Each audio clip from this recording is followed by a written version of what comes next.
یہ دعویٰ کرنے کی پوزیشن میں نہ میں ہوں نہ انجینئر محمد علی مرزا، کیونکہ ہم تو سچی بات ہے کہ اس معاملے میں جہل مطلق ہے، نہ صرف میں ہوں بلکہ انجینئر محمد علی مرزا صاحب کا بھی اس میں زیرو نالج ہے، صاف سی بات ہے۔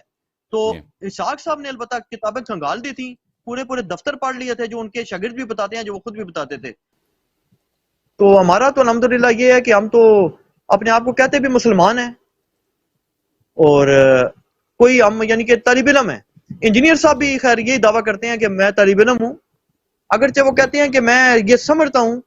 کہ اہل سنت مکتب فکر جو ہے یہ زیادہ بہتر طریقے سے ٹرانسمٹ ہوتا رہا ہے، اور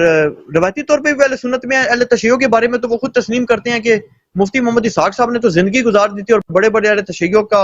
علماء کے ساتھ انہوں نے صحبت اختیار کی تھی، مہینوں ان کے ساتھ رہے بھی تھے، مناظرے بھی کیے تھے، ان کے گھر میں اسٹے بھی کرتے رہتے، بلکہ ان سے جا کے پڑھتے بھی رہتے، صرف اہل تشیع نہیں، تمام ہی مکاتب فکر کے علماء کے گھر وہ اسٹے کر کے پڑھتے رہتے۔ لیکن انجینئر صاحب کو یہ ابھی تک یہ شرف حاصل نہیں ہوا، اور کچھ حد تک انہوں نے اب تھوڑا سا اس کمی کو دور کرنے کی کوشش کی ہے کہ اگر آپ کا اس میں مطالعہ ہو، یا مجھے نہیں ان کے آپ نے انجینئر صاحب کو فالو کیا بھی ہے یا نہیں، لیکن اب پچھلے چند سالوں میں ان کا کچھ اہل تشیع کے بڑے علماء کے ساتھ رابطہ قائم ہوا ہے نجی محفلوں کی حد تک، لیکن ابھی تک میں انجینئر صاحب کی سٹڈی اہل تشیع کے معاملے میں کوئی خاص ہے نہیں، اور ہم ان کے میرے سمیت تمام جو ان کے طالب علم ہیں ان پہ بڑا پریشر ڈال رہے ہیں اس چیز پہ کہ آپ اہل تشیع کی جو کم از کم یہ ہے کہ جو بیسک کتب ہے نا وہ آپ خود مطالعہ فرمائیں۔ تو آپ سے بھی گزارش ہے کہ آپ کے جو مستند ترین کتب ہیں، ظاہر ہے آپ کے لیول کی تو مطالعہ کرنے سے رہے،